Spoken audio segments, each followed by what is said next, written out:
Hello everyone, welcome back to my channel. आज की class में हम कुछ शैक्षिक योजनाओं के बारे में पढ़ेंगे, जैसे कि SSA, EFA, KGBV, छात्रवृत्ति योजना एवं मध्याह्न भोजन योजना। तो एक एक करके हम इन सब के बारे में पढ़ेंगे।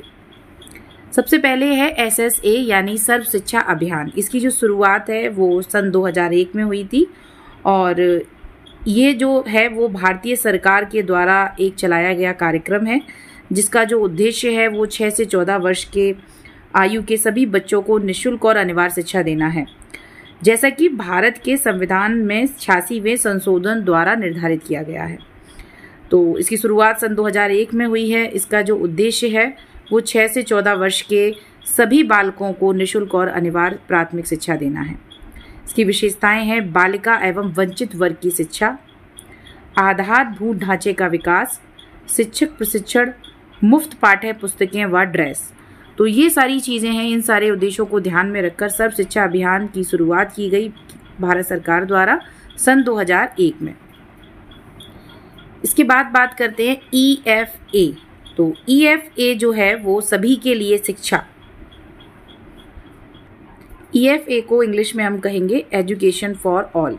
यह एक अंतर्राष्ट्रीय पहल है जो सभी के लिए शिक्षा पहुंचाने के लिए डिज़ाइन की गई है।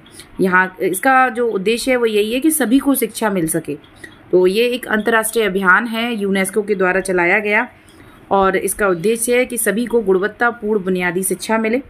इसके लक्ष्य हैं बाल शिक्षा व देखभाल, मुफ्त प्राथमिक शिक्षा मिलना, वयस्क साक्षरता, लैंगिक समानता और शिक्षा की गुणवत्ता में सुधार। तो इस तरीके से जो EFA है उसका मतलब है एजुकेशन फॉर ऑल, यानी सभी के लिए शिक्षा, और ये एक अंतर्राष्ट्रीय अभियान है और इसका जो उद्देश्य यही है कि सभी को समान रूप से गुणवत्तापूर्ण बुनियादी शिक्षा मिल सके। और जो इसमें जो लक्ष्य हैं वो हमने देख लिए हैं कि पहला है बाल शिक्षा व देखभाल, दूसरा है मुफ्त प्राथमिक शिक्षा, तीसरा है वयस्क साक्षरता, चौथा है लैंगिक समानता और पांचवा है शिक्षा की गुणवत्ता में सुधार। नेक्स्ट है KGBV, कस्तूरबा गांधी बालिका विद्यालय योजना। इसको शॉर्ट में कहते हैं KGBV। तो इसकी जो शुरुआत है वो सन 2004 में की गई थी और जिस उद्देश्य से इसकी शुरुआत की गई थी वो था वंचित बालिकाओं को आवासीय विद्यालय की सुविधा देना। किसी भी कारणवश जो बालिकाएं शिक्षा से वंचित रह गई हैं उनको आवासीय सुविधा के साथ साथ विद्यालय उपलब्ध कराना, उनको सही और शिक्षा देना, गुणवत्तापूर्ण शिक्षा देना। तो विशेषताएं हैं इसकी, केवल बालिकाओं के लिए है ये विद्यालय। ये जो योजना चलाई गई है वो सिर्फ बालिकाओं के लिए है, चाहे वो किसी भी जाति या वर्ग से बिलोंग करती हों। कक्षा है 6 से 8 तक इसके विद्यालय होते हैं और यहाँ पर शिक्षा भी मिलती है, भोजन, पुस्तकें और स्वास्थ्य सेवाएं भी दी जाती हैं। ग्रामीण क्षेत्रों पर ध्यान दिया जाता है विशेष तौर पर। तो जो कस्तूरबा गांधी विद्यालय चलाए जाते हैं वो स्पेशल तौर पे बालिकाओं के लिए चलाए जाते हैं। जो वंचित वर्ग की बालिकाएं हैं तो उनको शिक्षा देने के लिए उनको आवासीय विद्यालय की सुविधा दी जाती है और ये कक्षा 6 से 8 तक होते हैं। यहाँ पे खाना, पढ़ाई, पुस्तकें और स्वास्थ्य सेवाएं भी इनको उपलब्ध कराई जाती हैं। विशेष तौर पर ये ग्रामीण क्षेत्रों में होते हैं। इसके बाद तो अब बात करते हैं हम छात्रवृत्ति योजनाओं के बारे में। तो जो छात्रवृत्ति योजनाएं हैं वो इस उद्देश्य से चलाई जाती हैं कि बच्चों को आर्थिक सहायता मिल सके। तो इस उद्देश्य को ध्यान में रख के कुछ प्रमुख योजनाएं चलाई गई हैं सरकार की तरफ से। तो जिसमें पहली है NMMS, कक्षा 8 के बाद। तो NMMS का मतलब है राष्ट्रीय साधन सह योग्यता छात्रवृत्ति योजना। इंग्लिश में इसको कहेंगे national means cum merit scholarship scheme. यह एक छात्रवृत्ति योजना है जिसे शिक्षा मंत्रालय भारत सरकार द्वारा चलाया जाता है। यह योजना कक्षा 8 में पढ़ने वाले छात्रों को उनकी शैक्षिक योग्यता के आधार पर वित्तीय सहायता प्रदान करती है। इस योजना का उद्देश्य है कक्षा 8 में पढ़ने वाले जो भी प्रतिभाशाली छात्र हैं उनको वित्तीय सहायता प्रदान करना, जिससे कि वो आगे की उच्च शिक्षा जारी रख सकें। और इसके जो लाभ भी हैं, बहुत सारे ऐसे लाभ हुए हैं। जैसे छात्रों को कक्षा 9 से 12 तक हर साल 12,000 रुपये की छात्रवृत्ति मिलती है। छात्रों को बेहतर शिक्षा प्राप्त करने में मदद मिलती है। छात्रों को अपने सपनों को पूरा करने में मदद मिलती है। तो इन छात्रवृत्ति योजनाओं से बहुत सारे लाभ जो हैं वो छात्रों को होते हैं।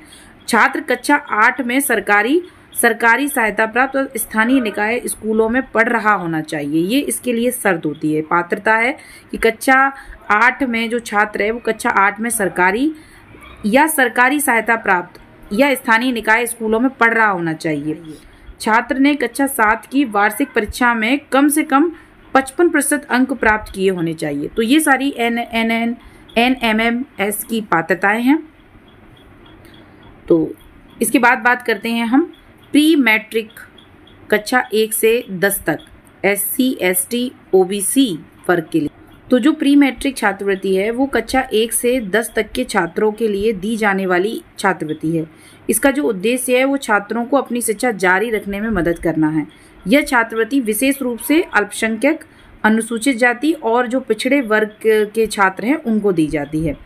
तो इस तरीके से ये प्री मैट्रिक हो गई। उसके बाद आती है आपकी पोस्ट मैट्रिक जो छात्रवृत्ति है, ये उन छात्रों के लिए है जो अपनी कक्षा 10वीं कक्षा की पढ़ाई पूरी कर चुके हैं और उच्च शिक्षा में दाखिला लेना चाहते हैं। तो इसमें भी वही SC ST और OBC के लिए। उसके बाद आती है आपकी अल्पसंख्यक योजना। तो जो अल्पसंख्यक योजना है वो अल्पसंख्यक छात्रों को एक वित्तीय सहायता देने के लिए चलाई जा रही है। तो इसके बाद आती है आपकी इंस्पायर NTSE मेधावी छात्रों के लिए। तो ये जो योजनाएं हैं ये उन छात्रों के लिए चलाई जाती हैं जो मेधावी छात्र हैं। तो इस तरीके से हमने बहुत सारी आज जो मुख्य योजनाएं हैं, जो छात्रवृत्ति योजनाएं हैं, उनको डिस्कस कर लिया है।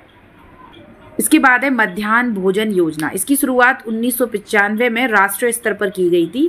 किस उद्देश्य को ध्यान में रख के की गई थी? तो उद्देश्य थे छात्र उपस्थिति बढ़ाना, कुपोषण कम करना और सामाजिक समानता।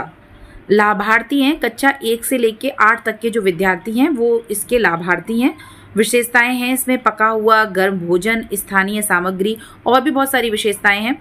तो जिस उद्देश्यों को ध्यान में रखकर मध्याह्न भोजन योजना शुरू की गई थी वो यही थी कि बच्चों की संख्या स्कूल में बढ़े, बच्चों के अंदर जो कुपोषण की जो शिकायत है वो कम हो और सामाजिक समानता आए।